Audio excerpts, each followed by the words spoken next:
Hello. So today we're going to be doing our last lesson of chapter 1, which is multiplying and dividing rational numbers, but we're going to be focusing on decimals. So last week we focused more on fractions, multiplying and dividing fractions, and now we're going to be focusing on decimals. So our learning intention says, today we will learn how to multiply and divide rational numbers. So as a reminder, a positive divided by a positive is a positive. A negative divided by a negative is a positive right there. And then if they have different signs when you're multiplying and dividing, it's always a negative. Okay. So same rules that we've been using, we're just now going to be multiplying and dividing decimals instead of integers and fractions. So first thing is example 1, and it says multiplying rational numbers. So it says find the product of negative 5 3/10 and negative 2.6. So remember, I always want to ask myself first, is my answer going to be a positive or a negative?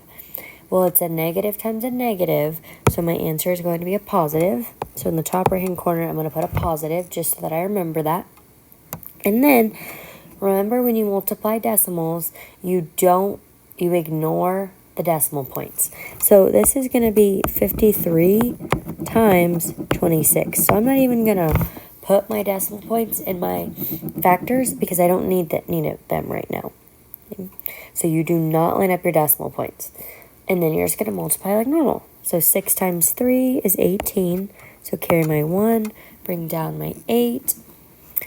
6 times 5 is 30, plus 1 is 31. And then we have to bring our 0 down. And then 2 times 3 is 6, and 5 times 2 is 10. So now I can add them up. 8 plus 0 is 8, 1 plus 6 is 7, 3 plus 0 is 3, and then 1 plus 0 is 1. So right now we're at 1,378, but we have to figure out where is our decimal point going to go. So if you look up at the negative 5.3 and negative 2.6, there's one number, two numbers that are to the right of our decimal points in the numbers we multiplied. So that means in our answer, we need two numbers to the right of our decimal point. So that means it would be 13 and 78 hundredths. That would be our answer. So you multiply just like normal, and then you move your decimal point at the end after you multiply. And it would be a positive.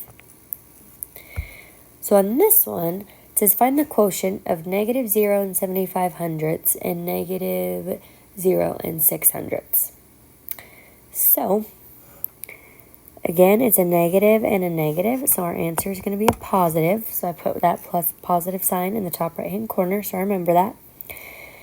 And then the number that's listed first in this question is going to go on the inside. So I'm going to put 0 and 75 hundredths divided by 0 and 6 hundredths. Now, cannot divide this by a decimal, so I need to make 0 and 6 hundredths a whole number, and I do that by moving my decimal point twice. Well, whatever I do to that one, I have to do the inside one, so I move that one twice. And then I'm going to move my decimal point straight up so that I remember that it's moved. And now, this is just 75 divided by 6. So 6 can't go into 0, so I'm going to put my X. But 6 can go into 7, and it goes into 7 once.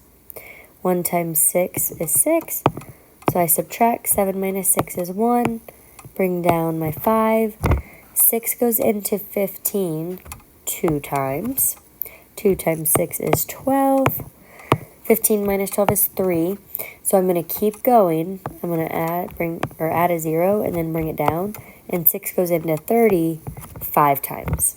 And 5 times 6 is exactly 30. So I should get a remainder of 0. And so my answer would be 12 and 5/10. So that is how you divide decimals. So, okay, ignore these example titles because they are wrong. Megan's bank account is charged $9.95 per month for an online newspaper subscription. How could you represent the change in her account balance after 3 months of charges. So she's being charged that. So that means they're taking it from her account, which means it's going to be a negative. So this would be negative $9.95 times 3, because we want to represent the change in her account balance after 3 months. So that means our answer is going to be a negative. So I put my negative in the top right corner. And then we need to do $9.95 times 3. So $9.95 times 3. This time I did put my decimal point, but you don't have to because you don't need it. Okay, because we're going to multiply like normal, and we're going to ignore the decimal point until the very end. So 3 times 5 is 15. Carry my 1, bring down my 5. 3 times 9 is 27, plus 1 is 28. 3 times 9 is 27, plus 2 is 29. So right now we have 2,985, and we need to move our decimal point. So in the numbers we multiplied, there were 2 numbers to the right of the decimal point. So in our answer, we need 2 numbers to the right of our decimal point. So it would be $29.85. And if you're not sure where to move your decimal point, ask yourself, where does it make sense? Okay, so we were doing 995 times 3, which is pretty much 10 times 3, which is 30. So we should know that our answer should be around 30. So that should help you know where to put your decimal point. All right, this one says, find the quotient of negative 0 4/10 and 0 2500ths. So we're dividing negative 0 4/10 divided by 0 2500ths. Do not flip them. Okay, a lot of you probably thought 0 2500ths was going to go inside because it's bigger or longer, but that is not the case. Okay? So now I need to divide by a whole number, so I have to move 2500ths decimal over twice so that it becomes 25. Whatever I do to that decimal, I have to do to the other one. So I have to move this one twice, and that means I have to add a 0.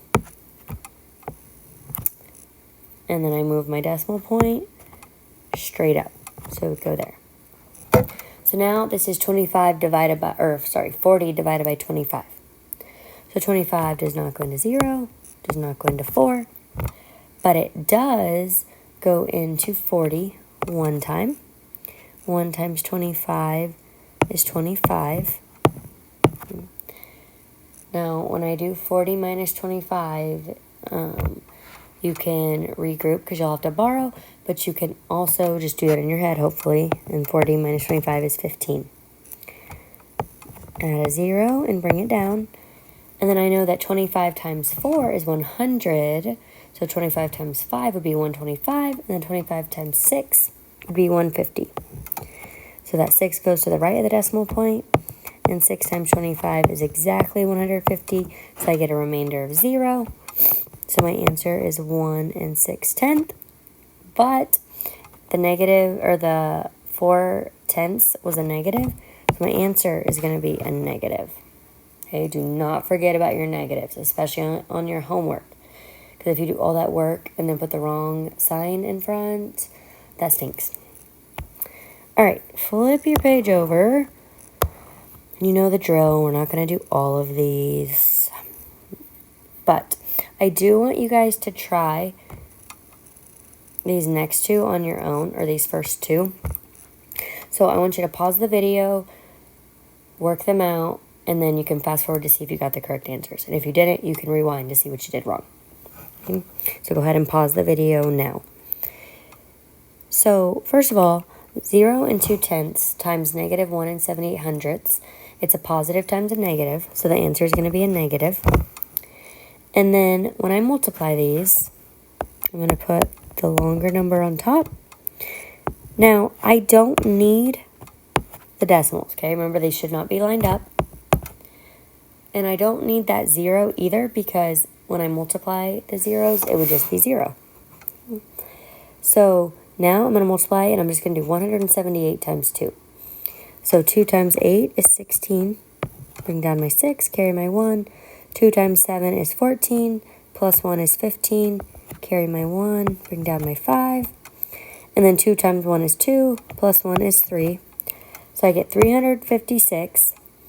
Now, in the numbers that I multiplied, I have to ask myself, how many numbers are to the right of the decimal points? There's 1, 2, 3. So that means in my answer, I need 3 numbers to the right of my decimal point. So that would be 1, 2, 3.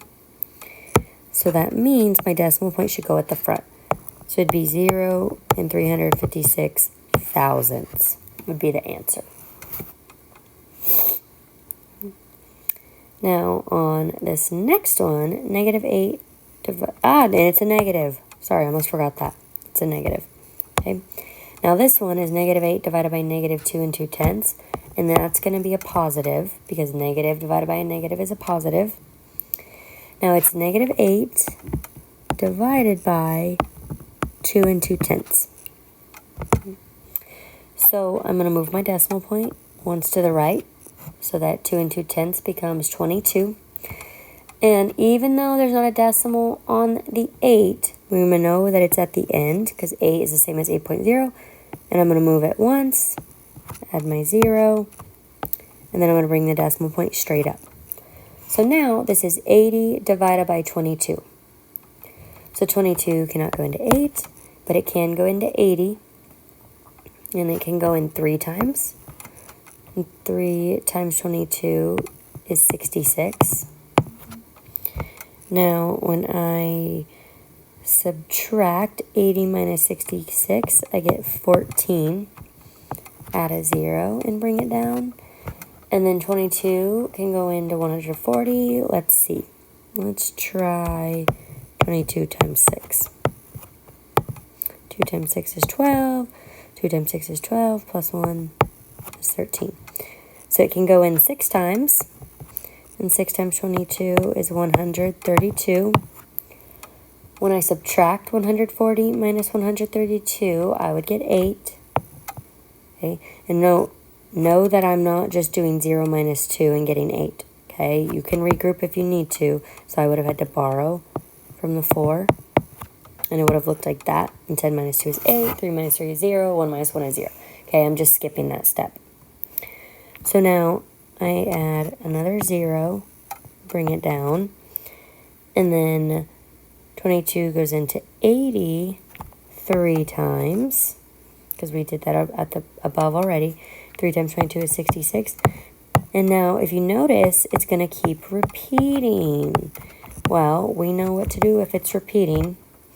So the 6 and the 3 are going to keep repeating.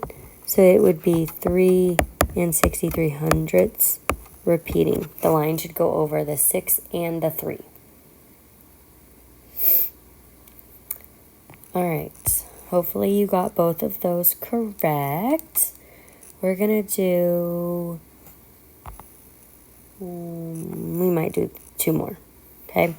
So this one, negative 6 and 3/10 times negative 0 and 6 hundredths. They're both negatives, so our answer is going to be a positive. So when I multiply these, I get 6 and 3/10 times 6. I don't need the 0. 3 times 6 is 18. Carry my 1, bring down my 8. 6 times 6 is 36. Plus 1 is 37. So we get 378, but we have to move our decimal point. So in our factors, there were 2 numbers to the right of our decimal point. So in our answer, we need 2 numbers to the right of our decimal point, which would be the 7 and the 8. So that means our answer would be a positive 3 and 78 hundredths. All right, last one. Negative 0 and 4/10 divided by 0 and 25 hundredths. Okay. Go ahead and try it on your own. So pause the video, do it on your own, and then you can fast forward. Okay. So it's a negative divided by a positive. So our answer is going to be a negative. We're doing 0 and 4/10 divided by 0 and 25 hundredths. We need to move our decimal point so that we're dividing by a whole number. So 0 and 25 hundredths becomes 25. And then 0 and 4/10 becomes 40. And you move your decimal point straight up. Remember, that should always be your first steps before you even begin to divide. If you don't, you're going to get confused on your place value and where your decimal point goes in your answer. So 25 cannot go into 0, cannot go into 4, but it can go into 4. Oh my gosh, did we do this one? I feel like we did this one. We did do this one. Never mind. Scratch that. You're done. Have a great day.